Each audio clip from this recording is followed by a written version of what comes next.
Hey, this is Evans at Motorcycle.com, and I am so amazingly lucky.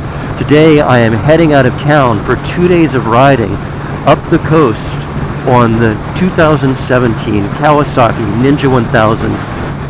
Not much has changed mechanically for the Ninja 1000 this year. The engine is mechanically the same. A little change in the rear suspension linkage, which dropped the seat height by 0.2 of an inch and supposedly gave more supple rear suspension. The looks of the bike are more in line with the rest of the Ninja line, and it looks really aggressive and really cool looking, including the new LED headlight, which I really like. The riding position on this bike is made for gobbling up roads. I am in a super neutral position. We've been working our way through traffic, and now it's finally starting to open up, and all I'll need to do is slide forward on the seat a little bit and angle my body forward, and then I'm in a nice sport riding position. So it could not be better for that. The biggest change came in the electronics. It has a Bosch IMU, which contributes to the, now let me see if I get this acronym right, the KIBS. I believe that's a Kawasaki Intelligent Braking System. For the rest of us mere mortals, why don't we just call it quartering ABS, which is essentially what it is. It tracks throttle position and lean and speed and braking and all that type of stuff to make sure that if you get into a corner and start applying the brakes, that you don't do something that puts you on your head. The EFI has been refined just because it needs to meet the Euro 4 standards now, and they always get modified from year to year. But that's about it, performance-wise. One nice little change for 2017 is what they've done with the bags. It used to be that if you wanted the bags on your Ninja 1000, you had to buy an accessory kit that required cutting of the rear bodywork. But now it comes with a grab rail with the integrated bag mounting system. And the only change to the hardware of the bike is you get a rubber pad that mounts on the back of the passenger footrests. The rest of that, the bags come as accessory options and bolt right on in seconds. It's pretty cool. You'll want to get that done at the dealer level because it's a little more complicated than that. You have to get it keyed to the ignition key and all that. But as far as turnkey use for your average user, one key, one lever, the bag is off, you carry it to your room. Bags are big enough to hold a full face helmet. Another thing that's changed for 2017 is the instrument cluster.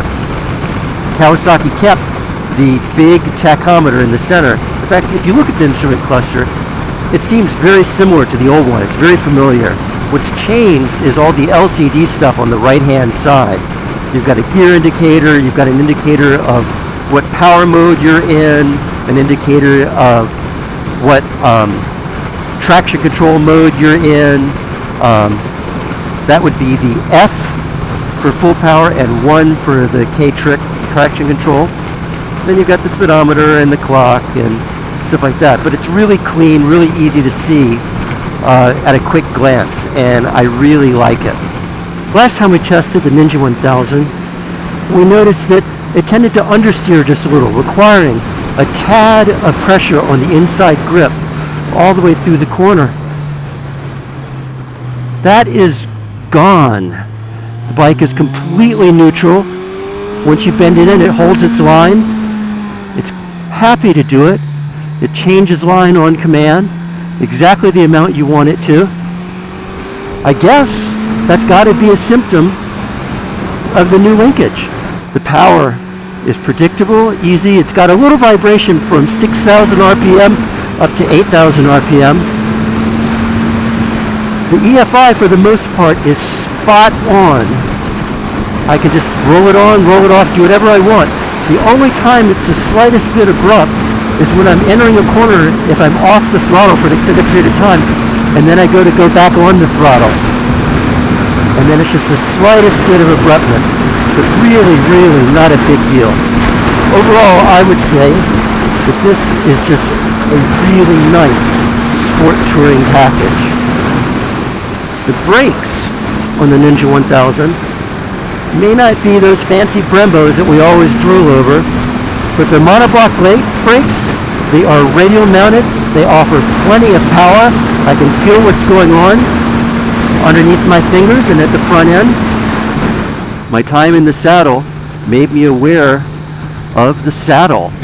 I can tell you that, yes, it's firm. It's definitely on the firm side. And after a while, after about 100 miles, I would start to squirm. The good news is Kawasaki has made a gel seat accessory that you can get from your dealership. And I can bet that they will probably sell a metric ton of them to owners of the 2017 Ninja 1000. On the first day of riding on the Ninja 1000, our temperatures range from 50 degrees at the beginning of the day to 100 degrees in the middle of the day, back down to 60 degrees at the end of the day. And I was really grateful for the ease of use with the windshield. It moves it over 3 positions. It's in the highest position right now, offering the most wind protection. But it's still, with my height, I'm 5'11", the clean air hits me right in the shoulder blades, so I get no turbulence around my helmet, and it's as quiet as I could possibly hope. Dropping it down into the lower position moves the wind blast down to my mid-chest for maximum cooling during the hot weather. While it's easy to adjust, Kawasaki recommends that you not do it while you're riding, because there's a lever right down in here that you have to press down while simultaneously lifting or lowering the windshield. I've seen a couple of the guys doing it while riding, but I wouldn't recommend it.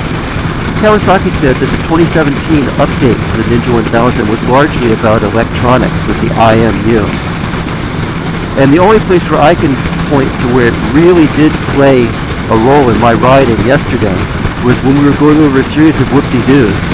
And we were going at a pretty fast clip, and in one it dropped off rather abruptly on the back side, causing the front wheel of the bike to lift. And immediately I felt the wheelie control place the front end down gently. And another one where it was another abrupt whoop, I felt both wheels get light, and I immediately saw the traction control light flashing on the dash. So that's my practical application of it.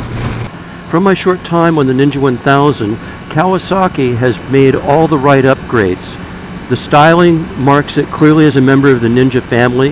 The suspension changes have taken care of our quibbles over its previous handling, and the engine maintains its rock'em sock'em nature, and it goes just about as far as you can without switching all the way to ride-by-wire. To learn more about the Kawasaki Ninja 1000, go to Motorcycle.com and read the full review.